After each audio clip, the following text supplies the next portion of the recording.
Mandamangalam saint Mary's പള്ളിയിൽ orthodox Yakobaya വിഭാഗങ്ങൾ തമ്മിലുണ്ടായ സംഘർഷത്തിൽ ഓർത്തഡോക്സ് സഭ തൃശൂർ ഭദ്രാസനാധിപൻ യുഹാനോൻ മോർ മിലിത്തിയോസ് ഉൾപ്പെടെ 120 പേർക്കെതിരെ പോലീസ് കേസെടുത്തു. കേസെടുത്തത് ജാമ്യമില്ലാ വകുപ്പ് പ്രകാരം വധശ്രമം, കലാപശ്രമം എന്നീ വകുപ്പുകൾ ചുമത്തിയാണ് അറസ്റ്റ്. കൂടുതൽ വിവരങ്ങളുമായി ഇപ്പോൾ അഭിറാം ചേരുകയാണ്. അഭിറാം, കഴിഞ്ഞ രാത്രി ആരംഭിച്ച സംഘർഷമാണ്. ഇപ്പോഴും സംഘർഷാവസ്ഥയ്ക്ക് കുറവില്ല. 120 പേർക്കെതിരെ കേസെടുത്തിരിക്കുന്നു. ഭദ്രാസന അധിപൻ ഉൾപ്പെടെയുള്ളവർക്കെതിരെയാണ് കേസ്. എന്താണ് പുതിയ വിവരങ്ങൾ? ഓർത്തഡോക്സ് വിഭാഗം പള്ളി പ്രവേശനം ആവശ്യപ്പെട്ട് ഇവിടെ സമരം നടത്തി വരികയായിരുന്നു. ഇന്നലെ രാത്രിയോടെയാണ് ഈ സമരത്തിന്റെ രൂപം മാറിയത്. സമരത്തിന് നേരെ ആദ്യം യാക്കോബായ വിഭാഗം കല്ലെറിഞ്ഞു എന്ന് ഓർത്തഡോക്സും, എന്നാൽ ഓർത്തഡോക്സ് വിഭാഗം യാക്കോബായക്കാർക്ക് നേരെയാണ് കല്ലെറിഞ്ഞതെന്ന് യാക്കോബായ വിഭാഗവും ഇപ്പോൾ ആരോപിക്കുന്നുണ്ട്. എന്തായാലും രാത്രി സംഘർഷം മൂർധന്യമായിരുന്നു. രണ്ട് വിഭാഗം തമ്മിൽ പരസ്പരം കല്ലെറിലേക്ക് അടക്കം പോയിരുന്നു.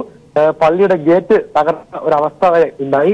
ഈ യാക്കോബായ നേതൃത്വത്തിലുള്ള പള്ളി ഓർത്തഡോക്സ് വിഭാഗത്തിന് നൽകി കോടതി വിധി കഴിഞ്ഞ ദിവസങ്ങളിൽ വന്നിരുന്നു. അതുമായി ബന്ധപ്പെട്ടാണ് ഈ ചൊവ്വാഴ്ച ഓർത്തഡോക്സ് വിഭാഗം സംഘടിതമായി തന്നെ പള്ളിയിലേക്ക് പ്രവേശിക്കാനായി പോയത്. പക്ഷെ അവിടേക്ക് ഇവരെ കടത്താതെ യാക്കോബായ വിഭാഗം പള്ളിക്ക് തമ്പടിക്കുകയും ഗേറ്റ് പൂട്ടി ഇവർ പ്രവേശിച്ച് തടയുകയുമായിരുന്നു.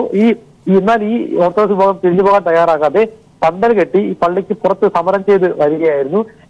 ഇന്നലെ രാത്രിയാണ് ഈ സമരത്തിനകത്ത് സംഘർഷം ഉണ്ടാകുന്നത്. ഈ സംഘർഷത്തിലാണ് ഈ ഗുരുതരമായ പരിക്കുകൾ അടക്കമുള്ളവ പലർക്കും ഉണ്ടായത്. എന്തായാലും നിലവിലും ഈ സംഘർഷാവസ്ഥ തുടരുന്നുണ്ട്. പക്ഷെ ഇന്നലെ പോലുള്ള കാര്യമായ സംഘർഷാവസ്ഥ ഇപ്പോൾ നിലനിൽക്കുന്നില്ല. കാര്യങ്ങൾ പോലീസ് നിയന്ത്രണത്തിലാണ്. വലിയൊരു പോലീസ് സംഘം തന്നെ അവിടെ ക്യാമ്പ് ചെയ്യുന്നുണ്ട്. ഏറ്റവും ശ്രദ്ധേയ മറ്റൊരു കാര്യം, ഓർത്തഡോക്സ് സഭയുടെ തൃശൂർ ഭദ്രാസനായ യുഹാനോൻ മോർ മിലിത്തിയോസ് ഉൾപ്പെടെയുള്ള 15 പേർക്ക് വൈദികർക്ക് അടക്കമുള്ളവർക്ക് പരിക്കേറ്റിട്ടുണ്ട്. കല്ലേറിലാണ് ഇവർക്ക് പരിക്കേറ്റത്. ഈ ഓർത്തഡോക്സ് വിഭാഗത്തിൽ രാത്രി തന്നെ പോലീസ് അവിടെ നിന്ന് അറസ്റ്റ് ചെയ്ത് മാറ്റിയിരുന്നു. യാക്കോബാക്കാരെയും അവിടെ നിന്ന് പള്ളിക്കുള്ളിൽ കുത്തിയിരിപ്പ് നടത്തിയവരെയും അവിടെ നിന്ന് അറസ്റ്റ് ചെയ്ത് നീക്കുകയും ചെയ്തു. രാവിലെ ഇപ്പോൾ കാര്യങ്ങൾ സംഘർഷാവസ്ഥയിലേക്ക് പോയിട്ടില്ല. ഇപ്പോൾ ഏറ്റവും പുതിയ വിവരം ഇത് തന്നെയാണ്. ഈ ബിഷപ്പ് അടക്കമുള്ളവർക്കെതിരെ പോലീസ് കേസെടുത്തിട്ടുണ്ട്. അത് ഈ ജാമ്യമില്ലാത്ത വകുപ്പ് പ്രകാരമാണ് കേസ്. പള്ളിയിൽ ഓർത്തഡോക്സ് വിഭാഗത്തിന് പ്രവേശിക്കാൻ അനുമതി ഉണ്ടായിട്ടും അത് നടപ്പിലാക്കാൻ അനുവദിക്കാതെ പള്ളി പിടിച്ചെടുത്തതും മറ്റുമായി ബന്ധപ്പെട്ടാണ് കേസ് വന്നിരിക്കുന്നത്. എന്തായാലും അക്രമങ്ങളിൽ ഇവരുടെ ആഹ്വാനവും ഒരു പങ്കായി വന്നിട്ടുണ്ടോ എന്ന് സംശയിക്കേണ്ടിയിരിക്കുന്നു. എന്തായാലും രണ്ട് വിഭാഗവും തമ്മിൽ ഇന്നലെ രാത്രി വലിയ സംഘർഷം ഉണ്ടായത്. നിലവിൽ സംഘർഷാവസ്ഥ നിലവിലില്ല. രണ്ട് വിഭാഗവും പലയിടങ്ങളിലായി സംഘടിച്ചു നിൽക്കുന്ന ഒരു അവസ്ഥ നിലവിലുണ്ട്. പക്ഷേ വലിയൊരു സംഘർഷാവസ്ഥ ഇപ്പോൾ നിലവിൽ ഈ സ്ഥലത്ത് ഇല്ല എന്നാണ് ഏറ്റവും പുതിയ കാര്യം. അഭിറാം, വധശ്രമം, കലാപശ്രമം എന്നീ വകുപ്പുകൾ പ്രകാരമാണ് ചിലർക്കെതിരെ 120 പേർക്കെതിരെ കേസെടുത്തിട്ടുണ്ട്. ചിലരെ പോലീസ് കസ്റ്റഡിയിൽ എടുക്കുകയും ചെയ്തിരുന്നു. ഈ ബിഷപ്പിന്റെ ഭദ്രാസനാധിപന്റെ പരിക്ക് ഏത് നിലയിലാണ്? ഒപ്പം 5 വൈദികർ ഉൾപ്പെടെ അറസ്റ്റ് ചെയ്തു എന്നുള്ള വിവരങ്ങൾ വരുന്നു. ഇത്തരം അറസ്റ്റിനെ സംബന്ധിച്ചുള്ള കസ്റ്റഡിയിൽ എടുത്തതിനെ സംബന്ധിച്ചുള്ള വിവരങ്ങൾ ലഭ്യമാണോ? ജോർജറ്റ്, ഈ നിലവിൽ ഓർത്തഡോക്സ് വിഭാഗത്തിന്റെ വൈദികർക്കാണ് കൂടുതൽ പരിക്കേറ്റത്. അതിൽ നമ്മൾ പറഞ്ഞ ഭദ്രാധിപൻ യുഹാനോൻ മോർ മിലിത്തിയോസിന്റെ പരിക്ക് ഗുരുതരമല്ല. പക്ഷെ അദ്ദേഹത്തിനും കാര്യമായ പരിക്കേറ്റിട്ടുണ്ട്. പലയിടങ്ങളിൽ നിന്നായി നിരവധി ആൾക്കാരാണ് ഇപ്പോൾ കസ്റ്റഡിയിൽ എടുത്തിരുന്നത്. 120-ലധികം ആൾക്കാർ കസ്റ്റഡിയിലുണ്ട് നമുക്കിപ്പോൾ മനസ്സിലാക്കാൻ വേണ്ടി കഴിയുന്നത്. അത് ഇന്നലെ കലാപം സംഘർഷത്തിന് നേതൃത്വം നൽകിയവരും ആ സമയത്ത് സ്ഥലത്ത് ഉണ്ടായിരുന്നവരടക്കമാണ് പ്രതി ചേർത്ത് പോലീസ് കസ്റ്റഡിയിൽ എടുത്തത്. ഈ പരസ്പരമുള്ള ആക്രമണത്തിൽ രണ്ട് വിഭാഗത്തിനും പരിക്കുണ്ട്. എന്തായാലും കൂടുതൽ പരിക്കേറ്റത് ഓർത്തഡോക്സ് വിഭാഗത്തിനാണ്. ഈ ഓർത്തഡോക്സ് വിഭാഗത്തിന് സംഘടിതമായി പള്ളിക്കുള്ളിൽ നിന്ന് കല്ലേറുണ്ടാവുകയായിരുന്നു. ഇവരുടെ പന്തലിന് നേരെയാണ് കല്ലേറുണ്ടായത്. ഈ കല്ലേറിലാണ് ഭദ്രാധിപൻ അടക്കമുള്ളവർക്ക് പരിക്കേറ്റതും. ഈ അക്രമങ്ങളിലാണ് ഇപ്പോൾ പ്രതി ചേർത്ത് നിരവധി പേരെ പോലീസ് കേസെടുത്തത്. രണ്ട് വിഭാഗത്തിലുള്ളവർക്ക് എതിരെയും കേസുണ്ട്. ഈ യാക്കോബായ വിഭാഗം ഈ ഓർത്തഡോക്സ് വിഭാഗത്തിന് പള്ളി കോടതി വിധി വന്നിട്ടും അത് വിട്ടു നൽകാൻ തയ്യാറാക്കാൻ സംബന്ധിച്ച് വരുന്ന വിഭാഗമായിരുന്നു യാക്കോബായ വിഭാഗം. തുടർന്നാണ് യാക്കോബായ വിഭാഗം ഈ ഓർത്തഡോക്സ് സമര പന്തലിലേക്കും കല്ലേറ് സത്യത്തിൽ ഈ യാക്കോബായ വിഭാഗം ഈ പള്ളി വിട്ടു നൽകാൻ തയ്യാറാവാതിരിക്കുകയും തുടർന്ന് ഓർത്തഡോക്സ് സമരത്തിന് നേരെ കല്ലേറുണ്ടാവുകയും ചെയ്യുന്ന ഒരു അവസ്ഥയിലേക്ക് കാര്യങ്ങൾ കൊണ്ടെത്തിക്കുകയായിരുന്നു. തിരിച്ചും കല്ലേറുണ്ടാവുകയും പലരുടെ ഗേറ്റ് അടക്കം തകർക്കുന്ന ഒരവസ്ഥയിലേക്ക് കാര്യങ്ങൾ പോയി. നിലവിൽ സംഘർഷമില്ല. പക്ഷെ ഈ പോലീസ് കൃത്യമായി നടപടിയെടുക്കുന്നുണ്ട്. നിരവധി പേരെ അറസ്റ്റ് ചെയ്യുന്നുണ്ട്, കേസ് ചാർജ് ചെയ്യുന്നുണ്ട്. വലിയൊരു പോലീസ് സംഘം തന്നെ സ്ഥലത്ത് നിലയുറപ്പിക്കുന്നുമുണ്ട്. ഒരു തരത്തിലുള്ള പ്രശ്നങ്ങൾ ഉണ്ടാകാതിരിക്കാനുള്ള ശ്രമവും അവിടെ ഉണ്ടാകുന്നുണ്ട്. ACP VK രാജു നേതൃത്വത്തിലുള്ള ഒരു പോലീസ് സന്നാഹം തന്നെ ആ പ്രദേശങ്ങളെല്ലാം തന്നെ ക്യാമ്പ് ചെയ്യുന്നുണ്ട്. ഇനിയൊരു അക്രമം ഉണ്ടാകാനുള്ള സാധ്യത നിലവിലില്ല. പക്ഷേ കഴിഞ്ഞ ദിവസം കൊണ്ട് അക്രമം എല്ലാം തന്നെ കൃത്യമായി അവിടെ ഉണ്ടാകുമെന്നാണ് പോലീസ് പറയുന്നത്. അതായത് ഇരു വിഭാഗത്തിലുള്ളവരെയും പോലീസ് കസ്റ്റഡിയിൽ എടുത്തിട്ടുണ്ട് എന്നാണോ? ഈ സഭാതർക്കം പരിഹരിക്കാൻ സർക്കാർ തലത്തിൽ തന്നെ ഇടപെടലുകൾ നടക്കുന്ന ഒരു സാഹചര്യം കൂടിയാണ്. ഈ സാഹചര്യത്തിലാണ് ഒരിടത്തല്ലെങ്കിൽ മറ്റൊരിടത്ത് ഇത് സമാനമായ സാഹചര്യങ്ങൾ, സംഘർഷങ്ങൾ ഒക്കെ ഉണ്ടാകുന്നത്. ഇപ്പോൾ ഇവിടെ മന്ദാമംഗലത്ത് വിശ്വാസികൾ സംഘടിച്ചെത്തുന്ന സ്ഥിതിയുണ്ടോ? തീർച്ചയായും ഈ ഒരു നടപടി നമുക്കറിയാം പല പള്ളികളിലും ഇത്തരം സംഘർഷങ്ങൾ ഉണ്ടാകുന്നുണ്ട്. അതിന്റെ ഭാഗമായി തന്നെയാണ് ഇവിടെ ഈ ഒരു സംഘർഷത്തിലേക്ക് കാര്യങ്ങൾ പോയത്. നിലവിൽ ഇരു വിഭാഗങ്ങളും അവരുടേതായ മേഖലകളിൽ സംഘടിച്ച് നിൽപ്പുണ്ട്. കൂടുതൽ വിശ്വാസികൾ പലയിടങ്ങളിൽ എത്തുന്നുമുണ്ട്. ഈ ഒരു പ്രദേശം യാക്കോബായ വിഭാഗത്തിന് ഭൂരിപക്ഷമുള്ള ഒരു മേഖലയാണ്. ഓർത്തഡോക്സ് വിഭാഗത്തിന്റെ വളരെ കുറച്ച് വിശ്വാസികൾ മാത്രമാണ് ഈ പ്രദേശത്ത് യാക്കോബായ വിഭാഗമായി താരതമ്യം ചെയ്യുമ്പോൾ ഉള്ളത്. അതിനാൽ തന്നെ യാക്കോബായ വിഭാഗം വലിയ ഇത്തരം സംഘടിച്ച് ഒരു അക്രമത്തിലേക്ക് പോവുകയായിരുന്നു ഓർത്തഡോക്സ് വിഭാഗം പറയുന്നതും. തങ്ങൾക്ക് ഈ പള്ളിയിൽ അവകാശവാദം ഉണ്ടെന്ന് അവർ നേരത്തെ തന്നെ അവകാശവാദം ഉന്നയിച്ചാണ്. തുടർന്ന് കോടതി വന്നതോടെ തന്നെ അവർ ഈ പള്ളി വിശ്വാസത്തായി തുറന്നു നൽകുന്നതും ഞങ്ങൾക്കടക്കമുള്ളവർക്ക് അവകാശമുള്ള പള്ളിയാണെന്നും ആവശ്യപ്പെട്ടാണ് ഇവിടേക്കൊരു യാത്ര നടത്തിയത്. പക്ഷെ ആ യാത്ര അകത്തേക്ക് നടത്താൻ കയറാൻ കഴിയാതെ പുറത്തു നിൽക്കേണ്ട അവസ്ഥയായിരുന്നു. തുടർന്ന് സമര രൂപത്തിലേക്ക് ആ ഒരു യാത്ര ഇവർ മാറ്റിയതും ആ സമരത്തിലാണ് ഇന്നലെ അക്രമങ്ങൾ ഉണ്ടായത്. ഈ അക്രമങ്ങൾ രണ്ട് വിഭാഗത്തിൽപ്പെട്ട ആൾക്കാർക്കെതിരെ ഈ കേസുണ്ട്. രണ്ട് വിഭാഗത്തിൽപ്പെട്ട ആൾക്കാരും കസ്റ്റഡിയിലുമുണ്ട്. ഈ ബാക്കി ഇനിയും ആൾക്കാരെ കണ്ടെത്തേണ്ടതായിട്ടുണ്ട്. നിരവധി ആൾക്കാർക്ക് പരിക്കേറ്റിട്ടുണ്ട്. അതുതന്നെ കാര്യമായി അക്രമം വ്യാപിക്കാതിരിക്കുക എന്നാണ് പോലീസിന്റെ പ്രഥമ ലക്ഷ്യം. ആദ്യം നമ്മുടെ അത് തന്നെയാണ്. അതായത് മറ്റിടങ്ങളിലേക്ക് മറ്റ് വിശ്വാസികൾ സംഘടന ഇവിടെ എത്തി അക്രമത്തിലേക്ക് കാര്യങ്ങൾ പോകാതിരിക്കണം എന്നൊരു ഉദ്ദേശം പോലീസ് അത് കണക്കിലെടുത്ത് തന്നെ പ്രശ്നക്കാരായവരെ കസ്റ്റഡിയിൽ എടുക്കുന്നുണ്ട്. ഇന്നലത്തെ അക്രമങ്ങളെല്ലാം നേരിട്ട് പങ്കെടുത്തവരെയും പോലീസ് കസ്റ്റഡിയിൽ എടുക്കുന്നുണ്ട്. അതുപോലെ തന്നെ ഇനി വരും സമയങ്ങളിൽ പ്രതിഷേധങ്ങളോ അക്രമങ്ങളോ ഉണ്ടാകാതിരിക്കാൻ വേണ്ട നടപടിയും പോലീസ് ഈ സ്ഥലത്ത് ക്യാമ്പ് ചെയ്തുകൊണ്ട് നടത്തുന്നുമുണ്ട്. എന്തായാലും ഈ യാക്കോബായ വിഭാഗം നിലവിൽ പള്ളിക്കകത്ത് ഉണ്ടായിരുന്നവരെല്ലാം തന്നെ മാറ്റിയിട്ടുണ്ട്.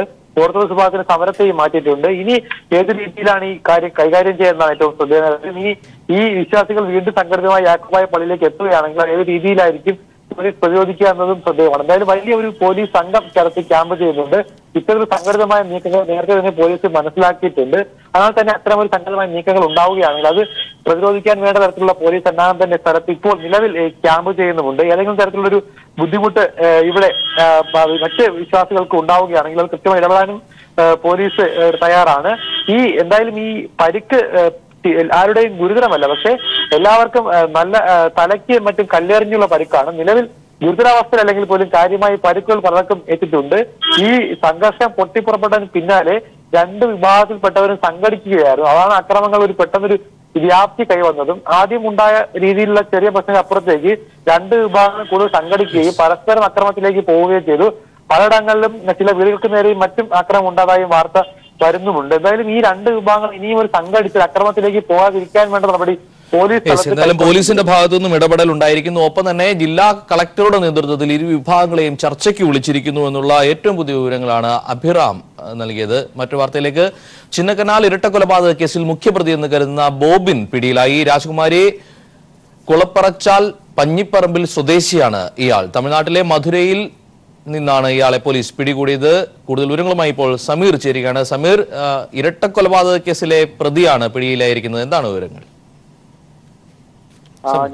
ഇന്നലെ രാത്രി 10:30 ഈ വ്യക്തിയെ തമിഴ്നാട് മധുരയിൽ നിന്ന് പിടികൂടിയത്. കൊലപാതക ശേഷം പ്രതി ഒളിവിൽ പോകുകയായിരുന്നു. നേരത്തെ വയനാട്ടിൽ ആയിരുന്നു ഈ പ്രതി ഉണ്ടായിരുന്നത്. പിന്നീട് ആണ് തമിഴ്നാട്ടിലേക്ക് കടന്നത്. രണ്ട് സംഘങ്ങളായിക്കൊണ്ട് വയനാട്ടിലും അതോടൊപ്പം തന്നെ തമിഴ്നാട് കേന്ദ്രീകരിച്ചുമായിരുന്നു അന്വേഷണ സംഘം പരിശോധന നടത്തിക്കൊണ്ടിരുന്നത്. ഇതിനിടയിലാണ് ഇന്നലെ രാത്രിയോടുകൂടി ഈ പ്രതി വലയിലായിരിക്കുന്നത്. ചിന്നക്കനാൽ ഗ്യാപ് റോഡിന് സമീപം പ്രവർത്തിച്ചിരുന്ന റിതം ഓഫ് മൈൻഡ്സ് റിസോർട്ടിന്റെ ഉടമയായിട്ടുള്ള രാജേഷ് എന്ന് വിളിക്കുന്ന ജേക്കബ് വർഗീസിനെയും സഹായിയായിരുന്ന മുത്തയെയുമാണ് ഇയാൾ കൊലപ്പെടുത്തിയത്. കഴിഞ്ഞ ഞായറാഴ്ചയാണ് ഇരുവരെയും കൊല്ലപ്പെട്ട നിലയിൽ കണ്ടെത്തിയത്. പിന്നീട് ഇതുമായി ബന്ധപ്പെട്ടുള്ള അന്വേഷണത്തിലായിരുന്നു പോലീസ്. ഇവിടെ സൂപ്പർവൈസർ ആയിക്കൊണ്ട് പുതുതായി ജോലിക്കെത്തിയതായിരുന്നു ഇപ്പോൾ പിടിയിലായിട്ടുള്ള ഈ ബോബിൻ എന്ന് വിളിക്കുന്ന ഈ പ്രതി. ഈ പ്രതിയാണ് ഈ കൊലപാതകം നടത്തിയത് എന്നത് സംബന്ധിച്ച് പോലീസിന് ആദ്യഘട്ടത്തിൽ തന്നെ സൂചന ലഭ്യമായിരുന്നു. കൊലപാതക ശേഷം ഈ പ്രതി രാജേഷിന്റെ വാഹനവുമായാണ് കടന്നു കളഞ്ഞത്. പിന്നീട് വാഹനം പോലീസ് കണ്ടെത്തി. എന്നാൽ പ്രതി പിന്നീട് ഒളിവിൽ കഴിയുകയായിരുന്നു. അതോടൊപ്പം തന്നെ ഈ സംഭവവുമായി ബന്ധപ്പെട്ട് നേരത്തെ 2 പേർ അറസ്റ്റിലായിരുന്നു. ഈ പ്രതിയെ ഇടുക്കിയിൽ ഒളിവിൽ കഴിയാൻ സഹായിച്ച ദമ്പതികളായിട്ടുള്ള ഇസ്തബേൽ കപില എന്നിവരാണ് അറസ്റ്റിലായിരുന്നത്. ഇവരെ കേന്ദ്രീകരിച്ചുള്ള അന്വേഷണത്തിലും സംഭവം നടത്തിയത് ഒരാൾ തന്നെയാണ് എന്നും അത് ബോബിനാണ് എന്നുള്ള കാര്യമാണ് പോലീസിന് ലഭ്യമായിരുന്നത്. കൊലപാതകത്തിന് ശേഷം ഈ തോട്ടത്തിൽ നിന്ന് 100 കിലോയിലധികം ഏലം ഈ പ്രതി കൊണ്ടുപോയി വിൽപ്പന നടത്തിയിരുന്നു. ഇതിന് സഹായിച്ചതും ഈ ദമ്പതികളാണ്. ഇതിന്റെ പ്രതിഫലമായിക്കൊണ്ട് 25,000 രൂപ കൈപ്പറ്റിയിട്ടുണ്ട് എന്നും ഈ നേരത്തെ അറസ്റ്റിലായിട്ടുള്ള ഇസ്തബേൽ, കപില എന്നിവർ മൊഴി നൽകിയിരുന്നു. ഇതിന്റെ കൂടെ അടിസ്ഥാനത്തിലായിരുന്നു പോലീസ് അന്വേഷണം വ്യാപിപ്പിക്കുകയും പിന്നീട് ഇപ്പോൾ മധുരയിൽ വെച്ചുകൊണ്ടാണ് ഈ അറസ്റ്റ് ഉണ്ടാവുകയും ചെയ്തിരിക്കുന്നത്. പ്രതിയെ വൈകാതെ തന്നെ ഇടുക്കിയിലേക്ക് കൊണ്ടുവരും. വിശദമായിട്ടുള്ള ചോദ്യം ചെയ്യൽ ഉണ്ടാകും. പ്രതി ഇപ്പോൾ കുറ്റം സമ്മതിച്ചിട്ടുണ്ട്. എന്നാൽ എന്തിനു വേണ്ടിയിട്ടാണ് കൊല ചെയ്തത് എന്നത് സംബന്ധിച്ച് കൃത്യമായിട്ടുള്ള ഒരു മറുപടി പ്രതിയുടെ ഭാഗത്തുനിന്ന് ലഭ്യമായിട്ടില്ല എന്നാണ് അന്വേഷണ സംഘം പറയുന്നത്. എന്നാൽ അതോടൊപ്പം തന്നെ അവിടെ നിന്ന് നേരത്തെ സൂചിപ്പിച്ചതുപോലെ തന്നെ 100 കിലോയിലധികം ഏലം ഈ പ്രതി വിൽപ്പന നടത്തിയിരുന്നു. അതോടൊപ്പം തന്നെ മറ്റു തരത്തിലുള്ള സാമ്പത്തിക ഇടപാടുകളാണോ കൊലപാതകത്തിലേക്ക് നയിച്ചത് എന്നുള്ള സംശയമുണ്ട്. എന്തായാലും പ്രതിയെ ഉച്ചയോടുകൂടി തന്നെ ഇടുക്കിയിലെത്തിക്കും. മധുരയിൽ നിന്നും അന്വേഷണ സംഘം പ്രതിയുമായിക്കൊണ്ട് ഇപ്പോൾ വന്നുകൊണ്ടിരിക്കുകയാണ്. പ്രത്യേകമായിട്ടുള്ള ഒരു രഹസ്യ കേന്ദ്രത്തിലേക്ക് മാറ്റിക്കൊണ്ട് വിശദമായിട്ടുള്ള ചോദ്യം ചെയ്യൽ നടത്തും എന്നാണ് അന്വേഷണ സംഘം പറയുന്നത്. എന്തായാലും കൊലപാതകം സംബന്ധിച്ച് പ്രതി കുറ്റസമ്മതം നടത്തിയിരിക്കുന്നു. വ്യക്തമാണ്. പൂപ്പാറ റിസോർട്ട് കൊലപാതകത്തിലെ പ്രതി ബോബിൻ തമിഴ്നാട്ടിൽ നിന്ന് പിടിയിലായിരിക്കുന്നു. ഇയാളെ പോലീസ് ചോദ്യം ചെയ്തു വരികയാണ്. വിവരങ്ങളാണ് സമീർ നൽകിയത്.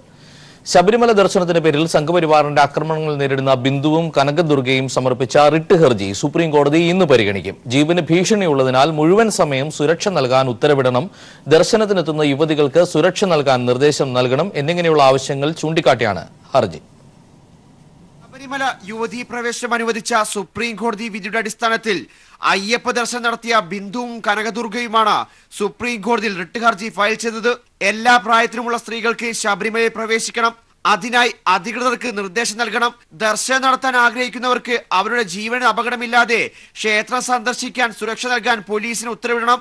ശുദ്ധിക്രിയ നടത്തുന്നത് ഭരണഘടനാ വിരുദ്ധമായും കോടതി വിധിയുടെ ലംഘനമായും പ്രഖ്യാപിക്കണം എന്നിങ്ങനെയുള്ള ആവശ്യങ്ങളാണ് റിട്ട് ഹർജിയിൽ ചൂണ്ടിക്കാണിച്ചിരിക്കുന്നത്.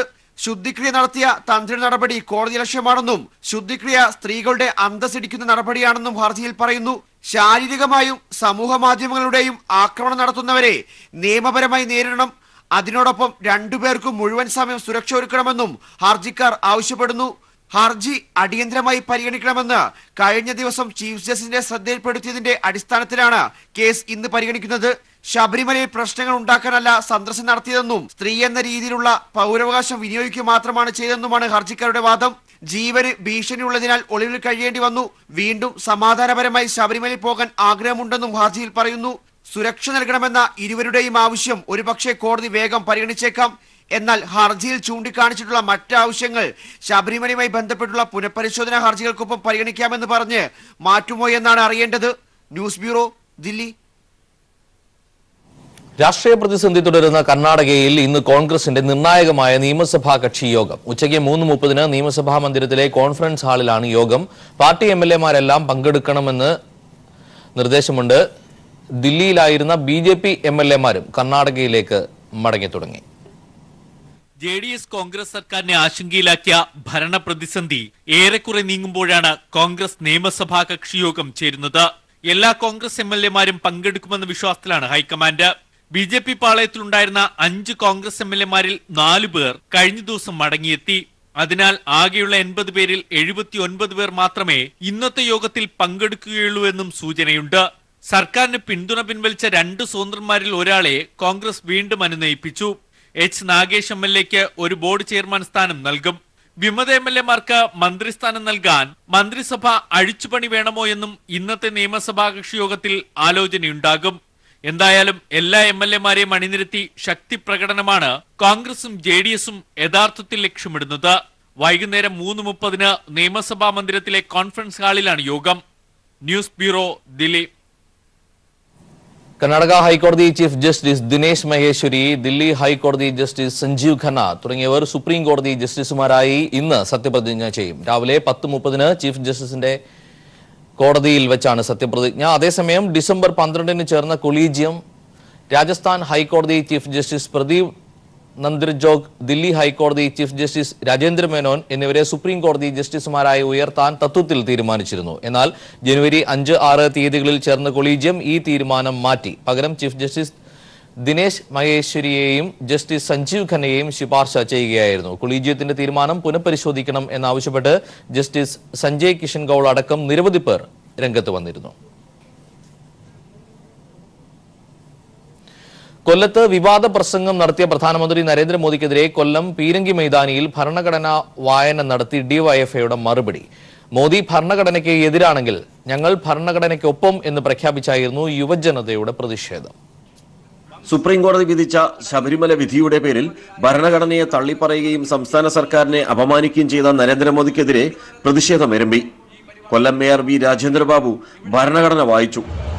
മതനിരപേക്ഷ ജനാധിപത്യ റിപ്പബ്ലിക്കായി സംവിധാനം ചെയ്യുന്നതിനും സാമൂഹികവും സാമ്പത്തികവും രാഷ്ട്രീയവുമായ നീതി, ചിന്ത, ആശയാവിഷ്കാരം. ഭരണഘടനയ്ക്കെതിരെ കലാപം നടത്തുന്നവരെ പരസ്യമായി പ്രോത്സാഹിപ്പിക്കുകയും ഭരണഘടനാ മൂല്യങ്ങളെ ഇകഴ്ത്തുകയുമാണ് മോദി പ്രസംഗത്തിൽ ചെയ്തതെന്ന് ഭരണഘടനാ വായനായോഗം ഉദ്ഘാടനം ചെയ്ത ഡിവൈഎഫ്ഐ സംസ്ഥാന ജോയിന്റ് സെക്രട്ടറി KU ജനീഷ് ചൂണ്ടിക്കാട്ടി. പ്രധാനമന്ത്രിയായ നരേന്ദ്രമോദി ഇന്ത്യയുടെ ഭരണഘടനയെ ലംഘിച്ചിരിക്കുന്നു. പിന്നെ പാപം അത് മനുസ്മൃതിയിൽ പറയുന്നതാണ്. ആ പാപം ചെയ്തവരാരാ? നമ്മൾ കമ്മ്യൂണിസ്റ്റുകാരാണോ? ഗോധരയിൽ പാവപ്പെട്ട മതന്യൂനപക്ഷങ്ങളെ ട്രെയിനിനുള്ളിലിട്ട ആയിരക്കണക്കിന് ആളുകളെ ചുട്ടുകൊലപ്പെടുത്തിയത് കമ്മ്യൂണിസ്റ്റുകാരാണോ? പിണറായി വിജയനാണോ? അത് ചെയ്തത് BJP ആണ്, സംഘപരിവാർ ശക്തികളാണ്. അതിനു നേതൃത്വം കൊടുത്ത നരേന്ദ്രമോദിയാണ് പാപം ചെയ്തിരിക്കുന്നത്. ഈ മാസം 19-ന് ഡിവൈഎഫ്ഐ ഇന്ത്യൻ ഭരണഘടന പ്രധാനമന്ത്രിക്ക് അയച്ചു കൊടുക്കും. കൊല്ലം ജില്ലാ പ്രസിഡന്റ് ശ്യാംമോഹൻ അധ്യക്ഷനായിരുന്നു. ജില്ലാ സെക്രട്ടറി SR അരുൺ ബാബു തുടങ്ങിയവർ പങ്കെടുത്തു. ന്യൂസ് ബ്യൂറോ, കൊല്ലം.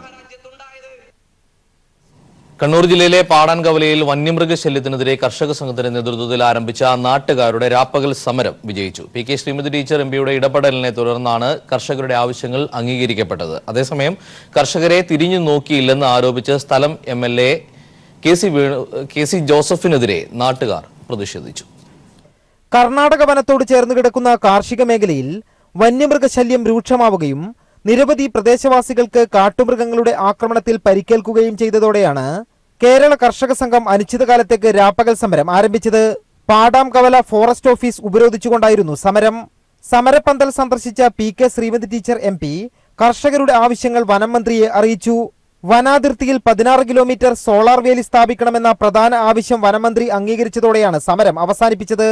കാട്ടുപന്നിയുടെ ആക്രമണത്തിൽ ഗുരുതരമായി പരിക്കേറ്റ ഇരിപ്പുമല റോസമ്മയ്ക്ക് ചികിത്സാ ചെലവിലേക്ക് 1 ലക്ഷം രൂപ അനുവദിക്കാമെന്ന ഉറപ്പും ലഭിച്ചു. MP വന്നു, മന്ത്രിയായി സംസാരിച്ചു. മന്ത്രി പണം അനുവദിക്കാമെന്ന് പറഞ്ഞു. ഞങ്ങളുടെ ഒന്നാമത്തെ ആവശ്യം അംഗീകരിച്ചതുകൊണ്ട് തന്നെ ഞങ്ങളിപ്പോൾ സമരം അവസാനിപ്പിക്കുകയാണ്. ഞങ്ങളുടെ ഏറ്റവും പ്രധാനപ്പെട്ട ആവശ്യം അതായിരുന്നു. ഞങ്ങൾ സമരം തുടങ്ങുമ്പോൾ തന്നെ പറഞ്ഞത് സോളാർ വേലി നിർമ്മിക്കുന്നതിന് ആവശ്യമായ പണം അനുവദിച്ച സമരം നിർത്തുമെന്ന് തന്നെ പറഞ്ഞുകൊണ്ട് ഞങ്ങൾ തുടങ്ങിയത്. അതേസമയം കർഷകരെ തിരിഞ്ഞു നോക്കാത്ത സ്ഥലം MLA KC ജോസഫിന്റെ നിലപാടിൽ നാട്ടുകാർ കടുത്ത അമർഷം രേഖപ്പെടുത്തി. ഞങ്ങളുടെ MLA എടുക്കുന്ന ഒരു നിലപാട് പറയാതിരിക്കാൻ നിർവാഹം. ഇവിടെ ഇപ്പോൾ റോസമ്മ ഇപ്പോൾ പന്നിയുടെ ആക്രമണത്തിൽ ആശുപത്രി കിടക്കാൻ തുടങ്ങിയിട്ട് 10 ദിവസമായി. കഴിഞ്ഞ 7-ാം തീയതിയാണ്.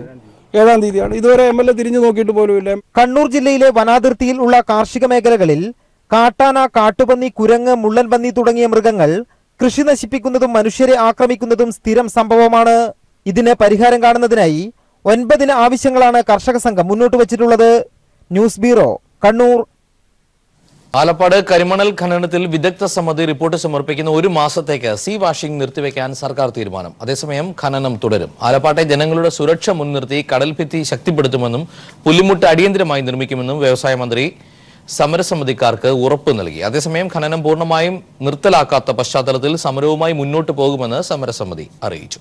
സെസ്സിലെ ശാസ്ത്രജ്ഞൻ TN പ്രകാശിന്റെ നേതൃത്വത്തിലുള്ള വിദഗ്ധ സമിതിയാണ് ആലപ്പാട്ടെ കരിമണൽ ഖനനത്തിന്റെ ആഘാത പഠനം നടത്തുന്നത്. ഇവരുടെ റിപ്പോർട്ട് 1 മാസത്തിനുള്ളിൽ വരും.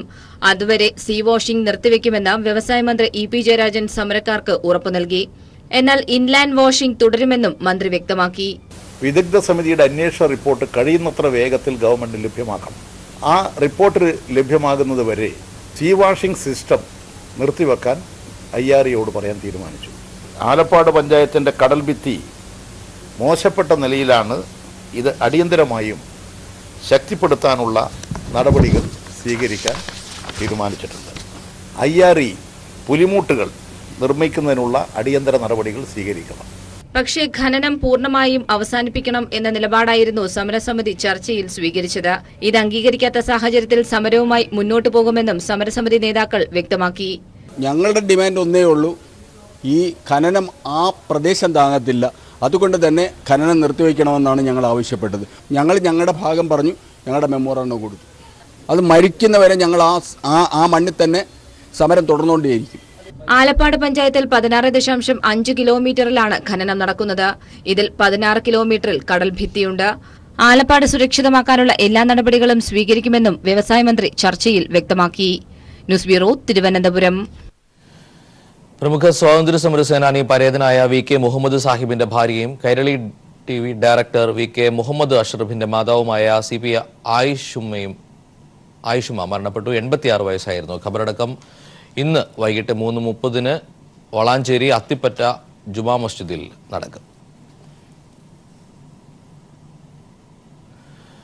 വാട്ടർ ടാങ്ക് രംഗത്തെ പ്രമുഖരായ സെൽസർ പോളിമേഴ്സ് വിപണിയിൽ പുത്തൻ കുതിച്ചുചാട്ടത്തിന് ഒരുങ്ങുന്നു. ഏഷ്യയിലെ തന്നെ ആദ്യത്തെ സമാനതകളില്ലാത്ത ദൃഢമായ ബ്ലോ മോഡ് HDPE സെൽസർ റെനോ സെപ്റ്റി ടാങ്കുകൾ വിപണിയിലെത്തിക്കുകയാണ് സെൽസർ. ദൃഢവും ഗുണമേന്മ ഏറിയതുമായ ടാങ്കിന് മുകളിലൂടെ വാഹനങ്ങൾ കയറിയാലോ ടാങ്കിന്റെ വശങ്ങളിൽ വളരുന്ന വേരുകളോ മറ്റ് സമ്മർദ്ദങ്ങളോ ടാങ്കിനെ ബാധിക്കില്ല. അതുകൊണ്ട് തന്നെ സെപ്റ്റി ടാങ്ക് പൊട്ടുകയോ അതുവഴി പകരുന്ന രോഗങ്ങൾ പകരുന്ന ബാക്ടീരിയകളോ ടാങ്കിനുള്ളിൽ നിന്ന് പുറത്തു വരികയോ ഇല്ല. ഗുണമേന്മയിലും സുരക്ഷയിലും ഏഷ്യയിലെ തന്നെ മികച്ച ടാങ്കാണ് സെൽസർ എന്ന് വാർത്താസമ്മേളനത്തിൽ സെൽസർ ഗ്രൂപ്പ് അവകാശപ്പെട്ടു.